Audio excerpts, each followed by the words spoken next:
Bonjour à vous tous. Donc, petit tirage pour Ostara. Je vais bien sûr me servir de mon jeu d'oracle pour vraiment illustrer au niveau d'Ostara. Euh, Comme je vous avais expliqué, vous allez avoir des cartes qui vont représenter euh, l'énergie d'Ostara. L'Ostara donc travaille au niveau bien sûr du printemps, au niveau du renouveau, etc. On va voir donc la carte qui ressort par rapport à ça. Hop. Donc je vous répète par la même occasion, pour toutes les personnes qui s'abonnent au niveau de la chaîne, qui aiment et qui partagent, bien sûr, vous avez moins 50% sur un tirage ou une guidance que vous désirez. Et la carte que nous sortons pour Ostara est la Renaissance. Je dirais que ça va très bien avec tout ce que l'on a vu à l'heure actuelle, dans le sens où nous sommes dans une forme de renouveau. Beaucoup de personnes par rapport aux conjonctures, par rapport à ce que nous vivons, a vraiment cette énergie de passer à autre chose. On est vraiment dans quelque chose de renaître. Au niveau des outils, donc on a la cloche, la violette et le lapin. Chacun de ces outils donc, va nous permettre aussi de travailler à ce qu'on a besoin. Hop, voilà. Donc on va travailler avec la violette. La violette, il y a aussi cette forme un petit peu de sexualité, dans le sens peut-être les énergies hommes et femmes à renouveler, hein, notre féminin et notre masculin sacré. Il y a une forme aussi de douceur, d'humilité au niveau de la violette, en renaissance, peut-être que par rapport à des coups durs que nous avons eus, nous devons faire preuve de cette humilité, de cette reconnaissance. Et un travail qui peut être fait aussi par rapport au niveau de la violette, comme on a cette couleur un peu violette, de travailler beaucoup avec le chakra coronal, vraiment se remettre en connexion avec le divin, se remettre vraiment avec cette connexion à soi. Hein. On a la renaissance qu'on est un peu dans l'arbre, revenir à ses racines pour vraiment être au-delà de ce que nous avons besoin pour pouvoir retrouver cette forme d'intuition aussi, hein, en sachant qu'au Sahara, on est vraiment dans ces énergies yang. Et au niveau de la pleine lune, donc les 13 pleines lunes, on va regarder à peu près jusqu'à quand même ce travail va se faire. Oups, là. Voilà, il y en avait trop. On est quand même à la pleine lune des neiges. Donc la pleine lune des neiges, c'était au mois de février. On a eu la pleine lune des corbeaux au mois de mars. Pleine lune des neiges, on est quand même sur cette forme aussi encore toujours un petit peu d'introspection et de guérison. Je vais quand même aller un petit peu plus loin avec le petit oracle de la création. Voir un petit peu le message qu'on peut avoir. Oups, et ben voilà. Le regard des anges. L'émerveillement, sans jugement, ni croyance, sans vestige d'antan, ni attente, je suis le regard innocent qui s'enchante au présent. Vis-moi pleinement. On est vraiment sur quelque chose qu'on parlait de retrouver au niveau de la reconnexion. Hein. Je pense que vraiment vos énergies à l'heure actuelle sont vraiment dans cette forme de guérison, un besoin peut-être de se reposer aussi, hein, peut-être parce qu'il y a quand même la pleine lune des neiges, c'est quand même une énergie un peu froide, quelque chose qui est encore dans l'hiver, donc il y a peut-être encore des cycles aussi qui ne sont pas terminés. Euh, la violette, je dirais aussi peut-être faire une méditation par rapport à cette plante. Imaginez-vous être une plante, hein, tout simplement, à l'état de graine, revenir à niveau de cette renaissance dans le sol. Pendant ce temps de méditation, vraiment prendre l'énergie de cette terre, voir comment elle vous nourrit, même avec tous les éléments qui peuvent vous entourer, hein, l'eau qui nourrit cette graine, la terre donc, la chaleur du soleil, l'oxygène, pour pouvoir apparaître dans cette forme de création au niveau de la violette. On va se servir de l'oracle de la lumière blanche pour voir un petit peu encore plus loin.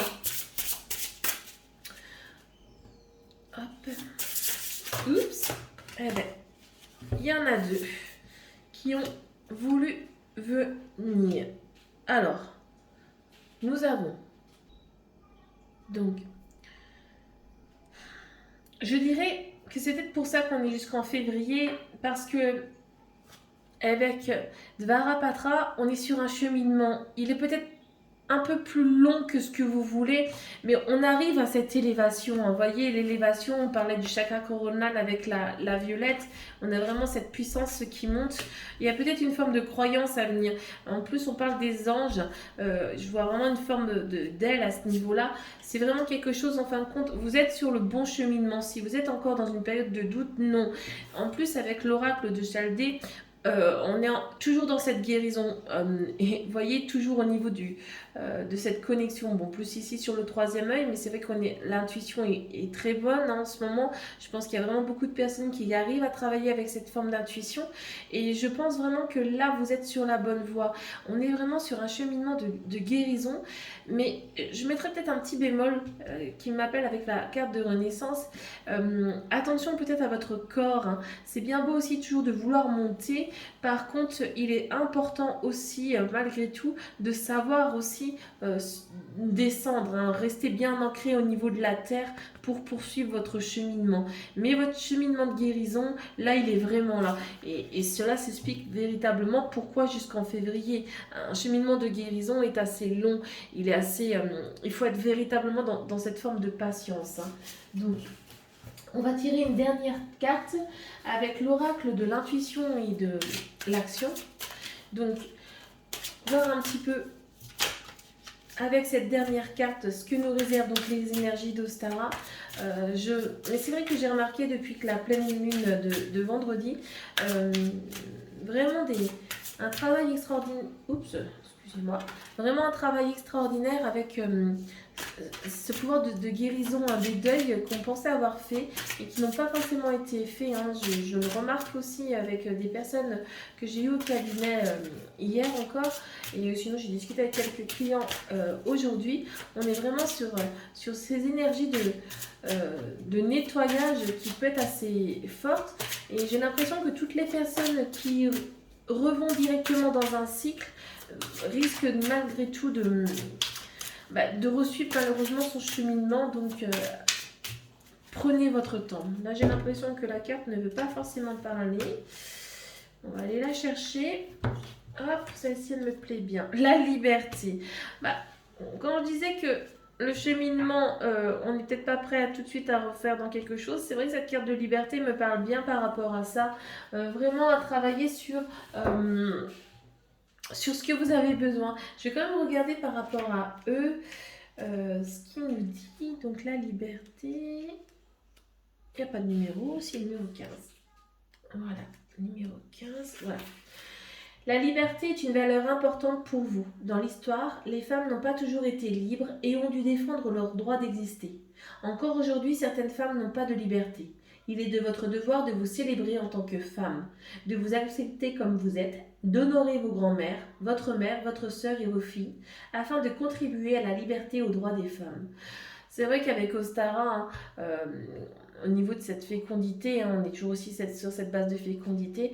C'est vrai que ça pourrait être pas mal ce soir de faire un rituel au niveau de transgénérationnel, de tout ce qui est au niveau du féminin, pour célébrer tout ce qui est au niveau des femmes. Et encore pendant quelques jours, hein, pourquoi un petit hôtel, faire un petit hôtel avec des fleurs, peut-être pas forcément coupées, hein, si vous avez en plus la main verte, après les remettre dans le jardin pour acheter des petites plantes en pot ou quelque chose comme ça, hein. C'est vraiment quelque chose qui peut être intéressant, mais surtout pour revenir au niveau de ce cheminement-là, la liberté, c'est aussi peut-être ce que vous avez besoin. Attention à ne pas confondre, peut-être des fois vous êtes dans un état de solitude, et cette solitude, en fin de compte, c'est peut-être cette peur de liberté. Vous avez toujours été peut-être emprisonné, soit toujours été en couple, soit toujours été avec votre famille, soit toujours été dans un travail très très prenant. Et bien là, on vous demande peut-être aussi de lâcher tout ça pour pouvoir avancer. Donc voilà. J'espère que cette guidance vous a plu et je vous souhaite un très bon Ostara et profitez bien. À bientôt.